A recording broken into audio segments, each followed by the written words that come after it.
When most people hear the word ego, it already brings forth a lot of resistance in people. Because for the most part, people interpret ego as something that is always bad. But is that actually true? The word ego is derived from the Latin noun ego, which means self or I. So it is referring to the state of being as an individual. For most people, however, the word is associated with putting yourself on a pedestal, being lofty, which we describe as egotism or egocentrism, which is something different from what we'll talk about now. Ego, like many of our psychological elements, exists for a specific reason. It has a purpose. To demonstrate, this here is my cup. I have acquired this cup with which I place my water into my body. So I am acknowledging the interactions I have in this reality with my vehicle I call my human body. I am also acknowledging the role I play in this very action. And I'm also acknowledging my property. So I'm not putting it into someone else, I'm putting it into myself. So ego once again has its useful purpose. However, it shouldn't be the end all and be all of our very existence. It shouldn't be stirring our actions, sitting in a command post, if you will, by making decisions for us that are self-centered. That is why we describe it as egocentrism, because once again, ego means self, and it is put on a center of attention, when it shouldn't necessarily be all the time. The problem today, however, is that many people identify themselves with their ego. They identify themselves with the roles they play in life. My name, for instance, is Alexander Raskovich. This is the name that is given to my human existence in the physical realm. It is used so that people can address me if they need my attention quickly.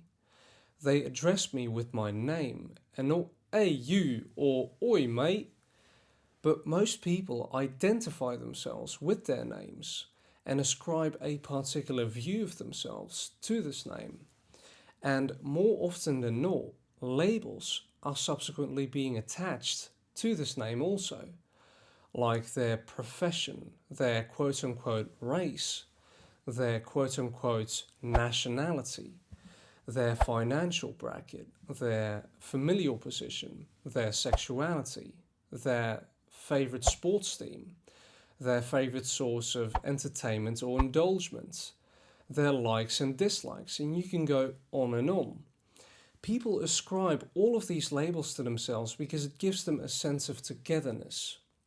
It gives them a feeling of belonging somewhere, within a particular area where other people are also identifying themselves with it, and thus having a particular view of themselves, which people think is knowing yourself, because you know where you belong, which isn't true at all.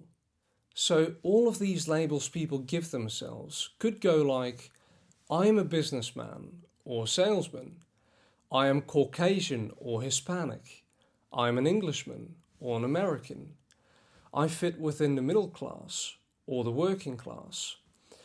I am a mother or father of two. I am a male or female. I am a Manchester United supporter. Or I am a whiskey lover or Game of Thrones lover. I am a fan of The Doors, etc., etc., etc. So people have gone from a state of being, a state of consciousness in this three-dimensional space-time reality, having an experience called a human life, and on a daily basis I perform tasks as a businessman or salesman, or I care for my children, and I live within an illusory line we call a border, which has a name attached to it like France, to purely identifying themselves with the roles they play in life. Which ultimately does what? It limits your range of possibilities. As you ascribe more and more labels to yourself, the more limitations you place on yourself in terms of what you are able to do. So when a task needs to be executed and finished properly, or when you need to comprehend something that is important, Frank O'Neill, the businessman, can't comprehend something that is being said because he's just a businessman. He's not qualified for this area, at least he thinks so, because he's viewing himself in that particular way. Therefore, he appears to be incapable of doing so, or he can't read a scientific article, because he hasn't qualified for PhD, for instance. He is qualified for his area, his expertise.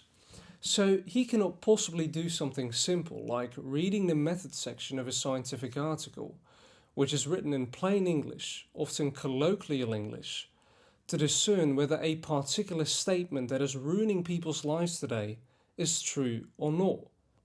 At least he thinks so, and therefore won't even consider trying. You are limiting your possibilities. You are overlooking the fact that you can do literally anything if you put in the time and attention and care enough to be able to do so. So, by acknowledging the fact that you are simply performing these actions in life as a businessman or a gardener, and by not identifying yourself with those tasks you perform, is to detach yourself from ego identification, from limitation.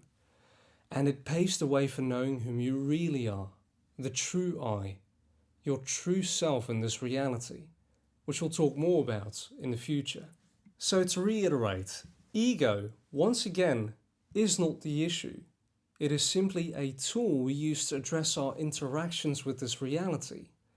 So it is therefore totally not bad, as long as it's not taking control over the vehicle and is making decisions that are centered around me, but you use it to know that you are a unique individual, not separate from everything and everyone else, but simply by acknowledging your unique experience in this realm.